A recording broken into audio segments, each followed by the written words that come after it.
monster looked like? It were dark. It was huge. Its maw all blood smeared. Bugger gutted Ungi with one claw. Near spliced him in two.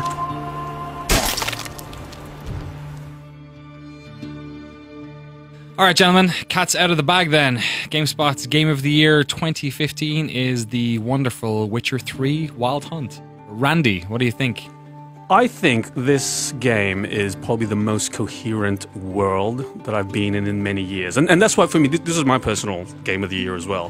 You know, it was a game that, you know, I didn't play the previous Witchers, and I was super impressed with how easily this game actually got me to care about the characters and teach me about the setting in a very, very quick way. So I was immediately engrossed in what was happening here. That made me curious about everything, that made me feel like I was part of something bigger, and just, you know, made me actually want to escape. Go back to Mate Bilberry and apologize for being an ass. Quick, before I change my mind and break your bones. An incredibly impressive open world in that it also sort of forced you to be humble, because unlike a lot of the games we've talked about on this top 5 that are open world and beyond in the top 25 games, so many of them are you are the hero and you go out and you are all powerful by the end of the game, or in some cases the start. Whereas this is a game in which, like, the stories in this game, like the quests you encounter, even when you left and made the decisions you think you were right, it's not always, you know, rosy by the time you walk away. In this hole, this reesty mire, nothing could go right here. Yeah, and so much of that is aided by really excellent writing, probably some of the best I've seen in years. I mean, there's these convincing characters that you actually kind of learn about. You know, you have Ciri throughout the game, and I don't want to spoil it for people who haven't finished the game, but she becomes a pretty prominent character later on, despite the fact that you're just following her most of the game.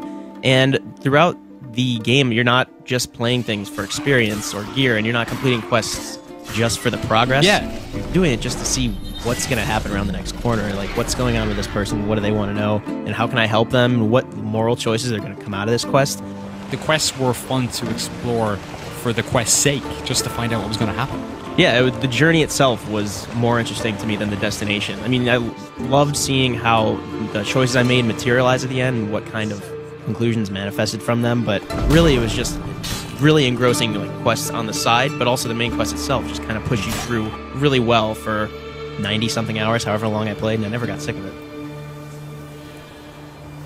It was a beautiful looking world as well. Like, it looked fantastic on PC. Also held up really well on PlayStation 4 and Xbox One. And then the size of that world, Randy, like, you end up spending, you know, 30 hours before you might even get to Novigrad, and then, oh yeah, there's, you see all those islands off the coast? They're also there. You can go explore those. I completed this game and I was 120 hours deep. It's big. I made the rookie mistake of trying to clear all the little white exclamation marks in the opening area that took me like 12 hours, not realizing that the game was going to expand even more. And when you got to that huge world, I just went, I'm just going to spend a lot of time on this game, I think. It's going to be something that's going to consume me for weeks. And it did. And it never felt like it actually dragged at all.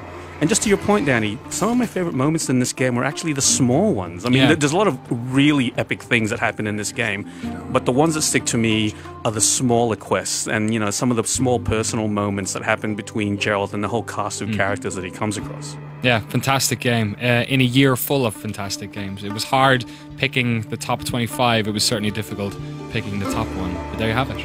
Our favorite game of 2015, The Witcher 3 Wild Hunt.